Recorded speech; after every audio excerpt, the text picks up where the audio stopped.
20 de enero de 2022. Una cordial bienvenida a esta reflexión que he llamado El mártir por excelencia. Un famoso historiador francés, Emilio Malle, especializado en arte sacro medieval, fallecido en 1954, refiriéndose al santo que la Iglesia recuerda hoy, San Sebastián, afirmaba que él fue, para los artistas de finales de la Edad Media, el mártir por excelencia.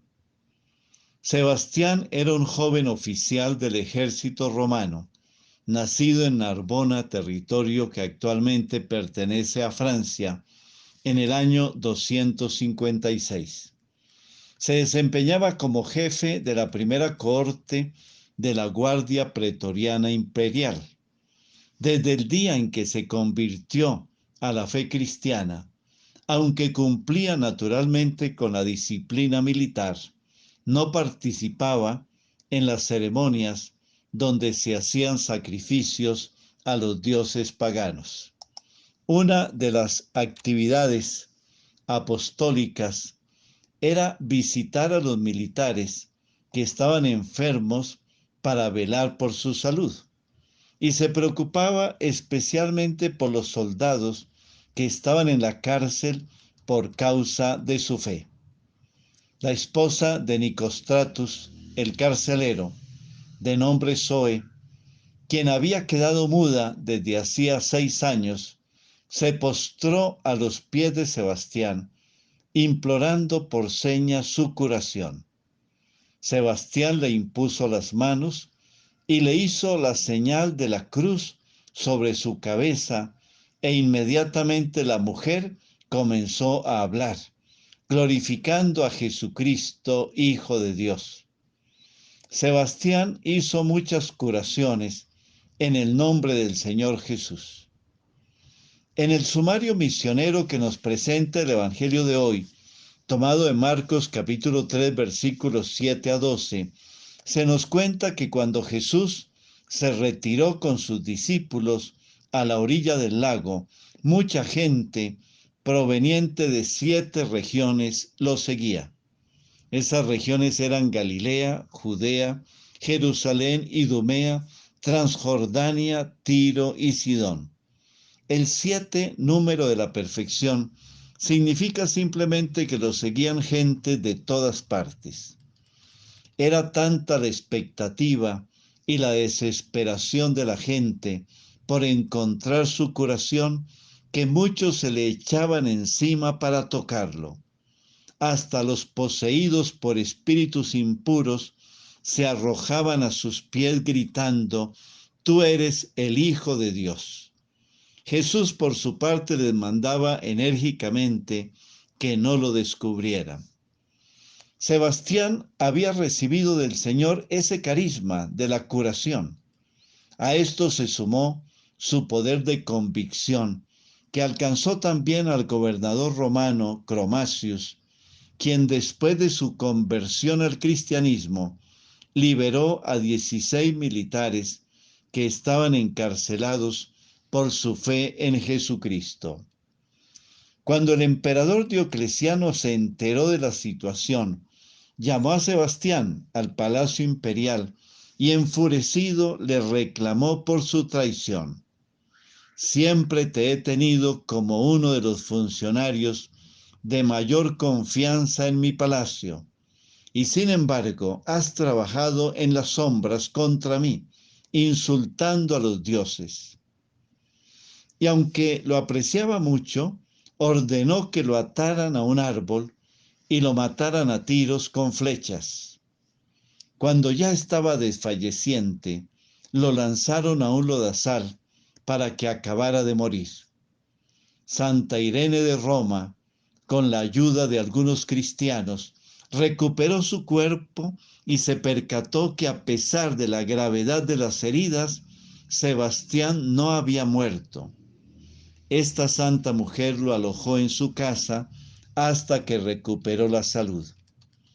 Sebastián, en lugar de huir o esconderse, ya curado de sus heridas, fue directamente a anunciarle el Evangelio al emperador Diocleciano, quien se sorprendió enormemente al ver a quien creía ya fallecido.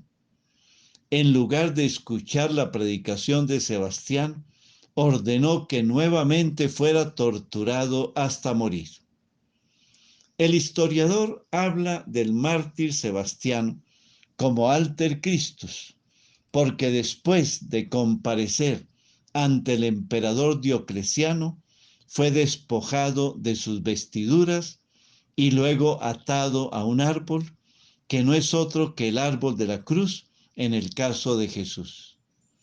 Allí, en ese árbol de su martirio, dio testimonio de su fe en Jesucristo. El joven Sebastián siguió el mismo camino de Jesús. Latigazos y flechazos, flagelación y golpes de palos son los instrumentos del martirio. El pintor alemán Albrecht Aldorfer, nacido en Ratisbona en el año 1480, fue un líder del movimiento artístico de su país en lo que se llamó la Escuela de Danubio. Casi todas sus obras están inmersas en la naturaleza.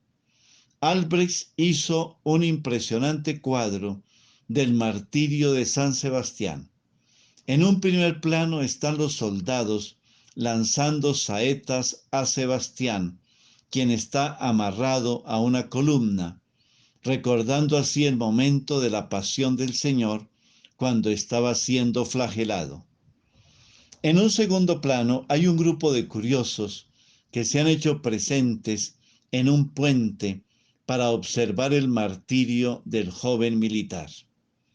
Y en un tercer plano está el bosque y sobre el firmamento, entre las nubes, parece que Jesús viniera con sus ángeles a confortar al mártir en su sufrimiento gozoso y en su testimonio de amor al Salvador. Una pregunta para compartir en familia: ¿qué actitudes de San Sebastián son dignas de tener en cuenta para los jóvenes de hoy? Unámonos a esta plegaria a María, consuelo de los mártires. María, reina y consuelo de los mártires, tú inspiraste a tu hijo, el pintor Bernardino Luini, para que pintara un hermoso cuadro donde tú estás con el niño Jesús, acompañada de San Roque y San Sebastián, dos testigos en el martirio y en el servicio a los enfermos. Los dos recibieron el carisma de la sanación en épocas de peste y de pandemias.